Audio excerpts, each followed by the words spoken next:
大家好，我係 Matthew，係至尊投資研究中心嘅 Matthew。咁今個禮拜又講啲咩呢？咁今個禮拜呢，我哋覺得個大市會反彈嘅。咁喺呢度呢，佔中喺金鐘我哋佔中呢，就令個指數呢，就呢度跌咗1000點啦。但係跌咗1000點之後呢，有個反彈喺度反覆啦。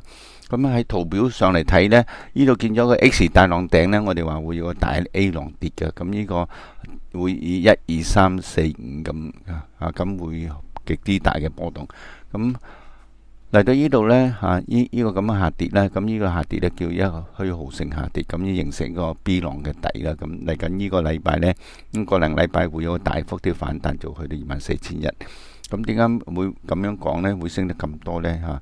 而家個市面咁亂，社會上咁亂咁呢個就係叫做一個0.68反彈，即係話由呢個高位跌落啲低位呢，個0.68係咁，呢個有一個宇宙嘅力量。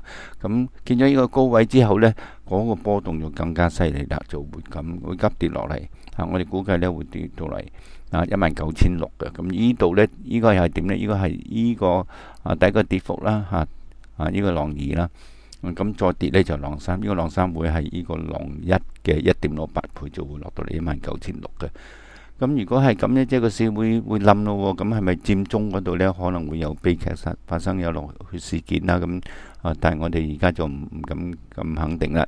但係總之如果係買股票投資嘅呢，就要揾錢就唔容易。咁如果係咁樣點樣啊？咁大家可以考慮一下做期權啦。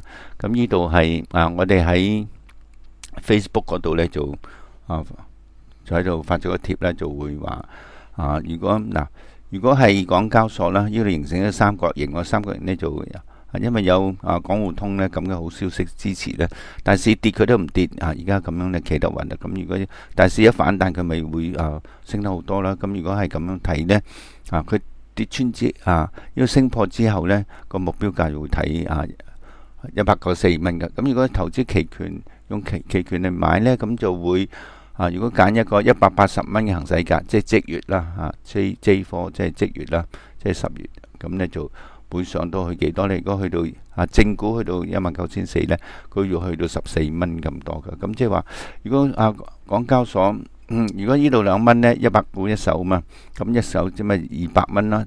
咁200蚊可以買入，如果你買入10手呢，咁即係2000蚊喎。但係佢個效果呢，差唔多係買20手嘅港交所。你話要幾多錢？但係我用2000蚊就可以買啦，所以以小博大都可以做到。咁大家想知道呢，如果以小博大呢，如果或者呢度跌穿1蚊係止蝕啦，如果上去呢，就可以賺7倍咁多噶，即係去到14蚊7倍呢就可以賺14,000蚊啦。即係話1000蚊輸就輸1000蚊，賺14,000蚊咁嘅就叫做以小博大嘅。咁呢個就期權嘅特性嚟嘅。咁如果大家想知道期權呢有啲咩好處呢？咁就係可以以小博大，可以用小額嘅金錢就可以賺好多嘅，即係風險好少啦。